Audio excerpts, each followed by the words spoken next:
Hello, I'm Jeremy Gray, and this is the Tom Crean Show. On today's show, we'll talk to proud IU alum Sage Steele. I'll go through a men's basketball workout with strength and conditioning coordinator Janae Jackson. Benny Seltzer will join us on the hot seat. We'll talk to Coach Crean about the triumphs against rivals Purdue and Illinois. Coming up next on the Tom Crean Show.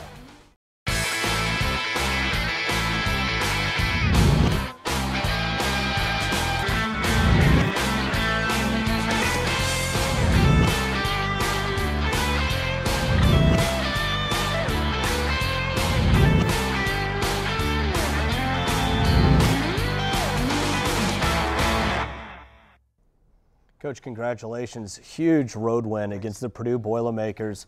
And what was really impressive on the road in a tough environment was how strong collectively the team closed. No question about it, but they started that way. They started with a great mindset. We really recovered well in practice from the Michigan game as far as absorbing where our mistakes were made, absorbing where we weren't on the attack, where we weren't as aggressive as we needed to be, and frankly, where we weren't as tough as we needed to be, and mentally and physically. And I think our guys responded really, really well inside of that game. And you have no choice when you play Purdue because they can embarrass you if you don't come in there with a great dose of toughness and energy and an understanding that you have to execute under extreme duress. You're not going to win. And our guys did an excellent job of really understanding that in the game, and we were fortunate. Rival to another rival taking on Illinois at Assembly Hall. First of all, speak to the crowd. It was a whiteout and a loud out that day. No, you have a loud out. That caught on. I hope so. And it was great. It was what we've come to expect, but never look at and take for granted. Our fans are so great, and they get there early, and that's what I really like. I mean, our guys are talking about that. Our guys feed off the crowd being out there during warm-ups and when they're shooting, and I think it affects the other team. I hope it does, because we deal with it when we go on the road. So it really helps fire our players up in a big way. But there's nothing like it when the lights drop and they go to the intro video. From that point on, it's just bedlam. Angelo Dundee, the great boxing trainer, said you can always tell a great fighter when they take on somebody who's in their class. Miles Leonard, Cody Zeller, Cody was up to that challenge. Oh, absolutely. Yeah, I didn't know the late Angelo Dundee had said that. So, but that's a pretty good line. But there's no question that Cody, and that's why I stayed away from comparisons, because during the week we're not going to compare Cody to anyone. He's Cody Zeller, and he's getting better all the time. And he's learned a lot along the way, certainly this year, but came in with so much based on the way that he was coached, based on his family, based on his brothers and the battles that he's had with them. So he just continues to improve. So for him to be up to a challenge of playing against another really good player in this league, there was no doubt in our mind that he'd be up to that. And Victor Oladipo, phenomenal in both of those games. No question. And his defense and his rebounding and all those energetic things that he's doing are creating a lot of great offensive opportunities for him and for our team. And we play really well when he's in double figures. We play really well when he is just setting the tone for the energy of the game. And our guys feed off him, and he feeds off them as well. But when he's locked in and he's boisterous and he's talking and he's jumping around before the game, our players love that. I love it as a coach, and I don't even get to play. One person who was very fired up to be there, along with her husband Jonathan, was Sage Steele. It was pretty cool to have her in attendance for that game. No question. I've been a fan of hers for some time, and I knew she was an Indiana grad. I'd never had a chance to meet her or her husband until after the game that night, so we had a chance to visit a little bit, and we were really fortunate to have somebody that represents Indiana as well as she does out there in the national limelight like she is with ESPN. All right, let's get to know her a little bit better on our segment called This Is Indiana. Inside the Hankey Hall of Champions, I'm joined alongside Indiana University alum and current Sports Center anchor Sage Steele. Sage, it's always a pleasure to have you back here when we can actually get time to bring you back to Indiana. I know. It took some work, but it is well worth it, and I'm glad to see you again. Now, you graduated in 1995, so when you were a student here, both your husband and yourself got to see some pretty great basketball with the likes of Calbert Chaney playing at IU. What's that kind of like now that you see the same type of talent coming back out? IU basketball is back to the place it was, in essence, to when you were once here.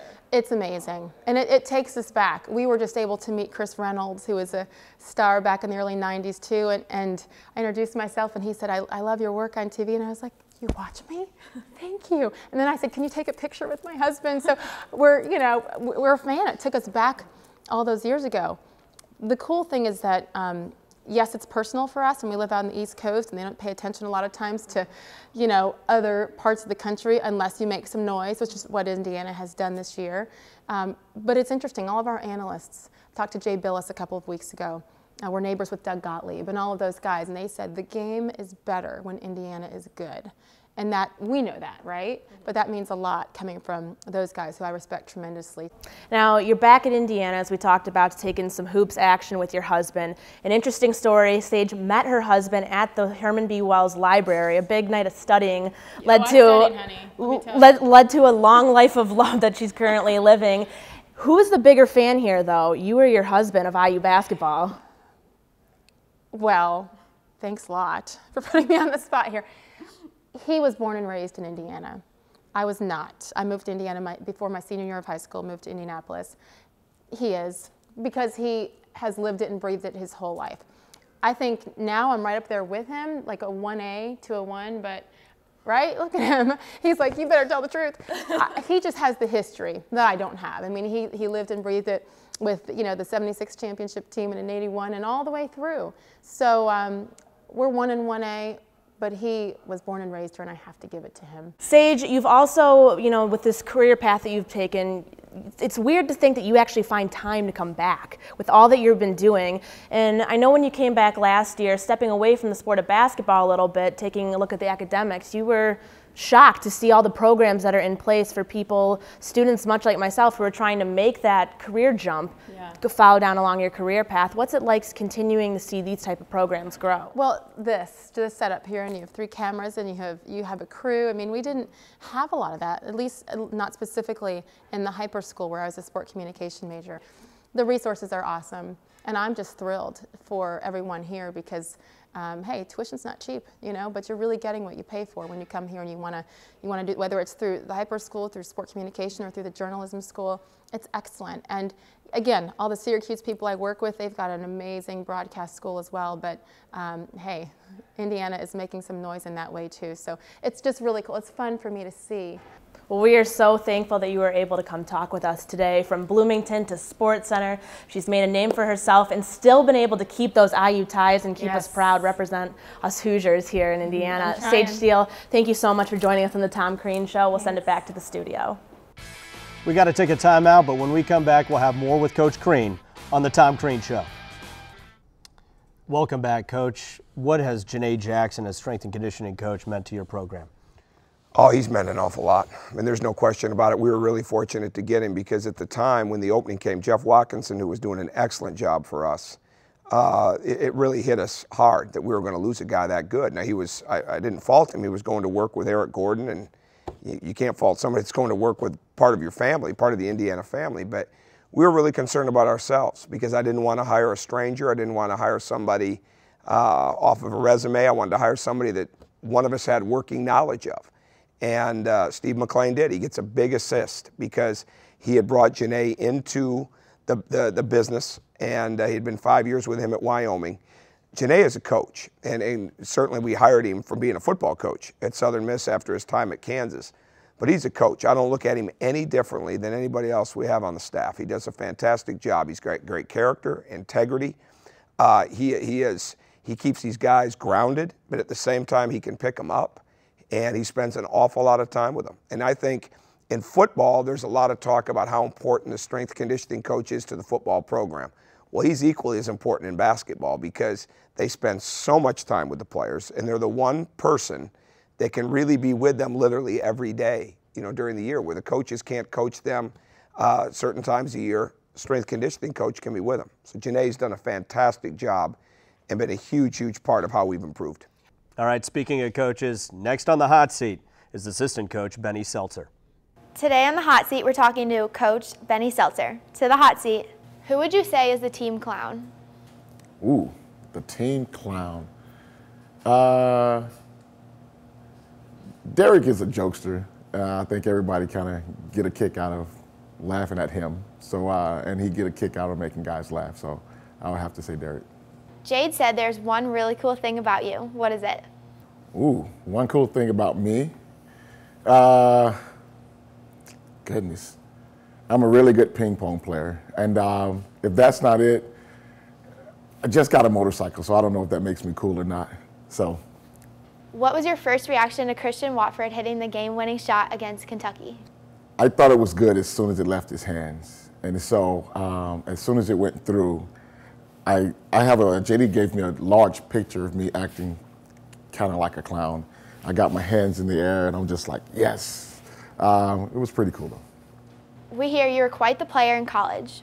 With that being said, who would win a game of fours, you or Calbert Cheaney? Oh, definitely me. No question. Hands down. Who is the toughest player you've ever had to play against? Gary Payton, my freshman year, and he was a senior at Oregon State. To this day, one of the toughest guys I've ever played against. Do you have a pregame ritual that you normally stick to? Yes, there's a couple of them. I try to. One is a little silly. I take my shirt that I'm going to wear for the game, I take it to the cleaners on game day, and I come in there with only one shirt on game day. So that's kind of my game day ritual. And I think the guy thinks I'm crazy because I bring a shirt, only one shirt, maybe twice or 3 times a week. So that's one of them. We're going to take time out. When we come back, we'll talk to Coach about the game of Will Sheehy on the Tom Crean Show. Welcome back, Coach. A player who has really become a fan favorite in his short career at Indiana is Will Sheehy, and he showed marked improvement from his freshman year to his sophomore year. Absolutely, and a lot of it just begins with his work ethic, because he spends a lot of time in the gym, he spends a lot of time shooting the ball, he loves the game. And I think that's such a huge element of any success you're going to have. Do you love what you do? And Will does, but he's really made himself better, and he's improved his shooting.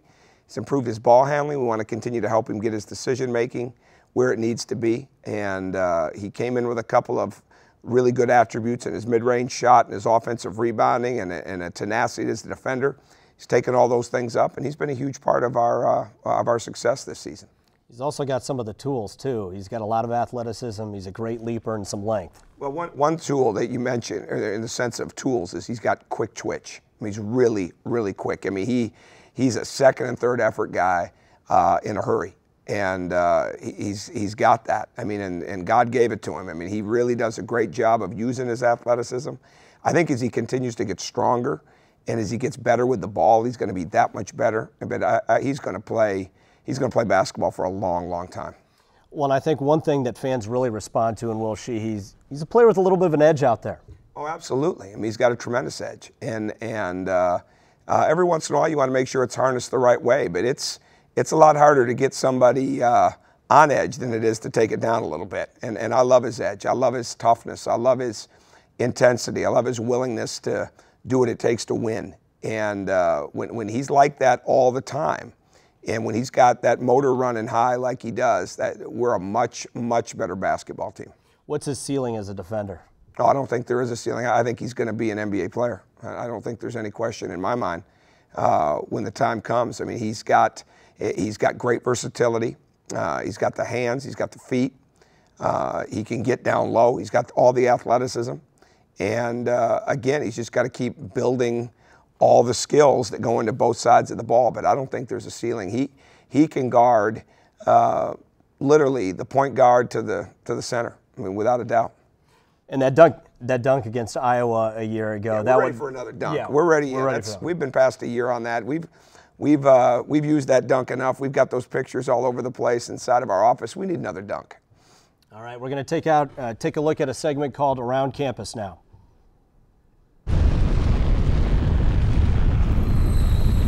Glaciers hadn't changed much for 100,000 years. Unfortunately, over the last 5 years or so, they've started to change drastically. And in the fashion that's somewhat alarming because they're melting. And their melting, of course, leads to an increase of the sea level. Greenland's ice sheet is deteriorating. Existing climate models are inadequate to explain these events and predict future developments. One problem is the length of time it takes to get climate data from polar regions into the hands of scientists. That's where Indiana University comes into the picture. IU is participating in the Polar Grid Cyber Infrastructure Project. Computer experts here on campus are part of a team providing new electronic technology that gathers polar ice sheet data and rapidly transmits it into the hands of scientists. So if this is dead... Data are collected in the field from mobile sensors and are returned to a massive base camp computing facility for examination. It allows the experimentalists to more easily analyze their data while they're sitting freezing in the Arctic or the Antarctica, and so they can take the most effective data. The processed data are then transferred electronically to scientists around the world who are analyzing it and using it to create new climate simulations.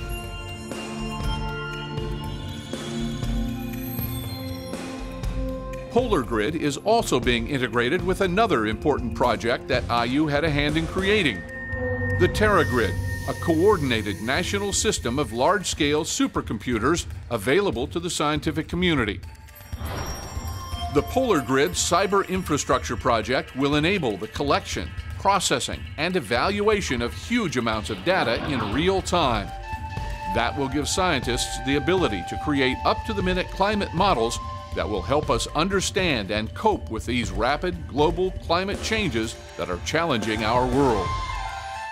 When we come back, strength and conditioning coach Janae Jackson's going to put me through the ringer on our segment called Behind the Scenes. Coming up next on the Tom Crean Show.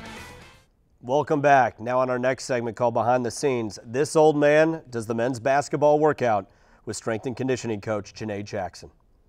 We wanted to see how hard it really is to get through a basketball workout, so we put our very own Jeremy Gray to the test with strength coach Janae Jackson. Matt, you've been through quite a bunch of these workouts. Do you really think that Jeremy Gray, 36 years old, father of two, is going to be able to get through an average midseason workout?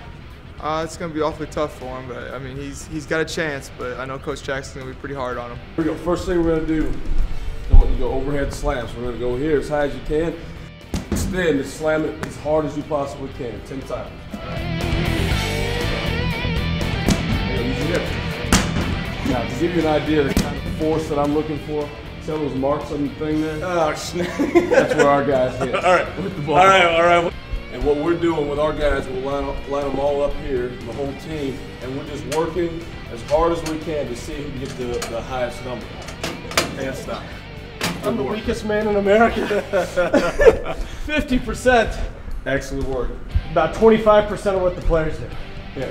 For instance, someone like Victor Oladipo, Tom Pritchard, Will Sheehy, Christian Watford, those guys will all be over 2,000 on that. Jeremy, how you feeling so far? I really want an Egg McMuffin. I want my wife to take care of me. I want her to take care of the kids tonight. I want to have some pizza rolls on my couch, turn off the lights, and no one bother me. Janae is absolutely killing me.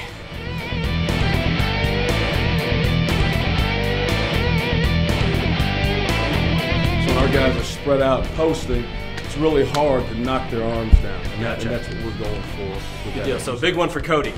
Huge for Cody. Excellent. Huge for Cody. That's really about what we go through in an in-season workout. Our workouts take about 45 minutes to an hour, depending on what auxiliary lifts I want them to do, but we're usually about 45 minutes to an hour, 3 times a week. Hey, thanks for the workout. Yeah. I can eat whatever I want to tonight. Not whatever you want. Now let's be honest, did you really expect it to be that tough? No, there's a reason why I'm behind the desk asking questions and not on the court playing basketball. I'm pretty sad. Folded like a wallet. All right, after that, I definitely have to take a timeout. Now we're going to take a break. When we return, we'll close out the show with our Ask Coach Crean segment. Welcome back. Now we got a segment called Ask Coach Crean, and we take questions off of our Facebook page at Indiana University Athletics. Coach, this one comes from Willie Lawless. Do I get to ask a question? Do I ever get to ask any questions? Will you answer it, or do I have to answer it? No, we'll have to save it now. We probably, we'll go ahead. All right, Willie We'll Lawless. just stick with the format. You got it. Willie Lawless asked, do you believe that you are leading one of the greatest comeback stories in all of sports? Absolutely. There's no question about it. I mean, considering, all joking aside, we were still doing walk-on tryouts 4 years ago this time. There's no question about it. I mean, with the level of tradition of this program, with the level of excellence that it enjoyed, and to have it hit the wall that it hit and to build it back, there's no question about it. And I think everybody that's been a part of it should feel that way, because they've been a part of it too, whether you played, whether you've coached, whether you've supported it, or whether you've been a fan in the stands. And it's the biggest turnaround of any BCS school this year. Yeah, at this point, we'd like to keep that moving. There's no question about it. But I have no trouble remembering where it was at, the first couple of years here. And that's why you just want to keep working every day to make sure that it continues to move forward, and so we never fall back again. But there's no question that it's been a great comeback, and a lot of people have had a lot to do with it. All right, that wraps up this week's show. Tune in next week. We'll have more on The Tom Crean Show.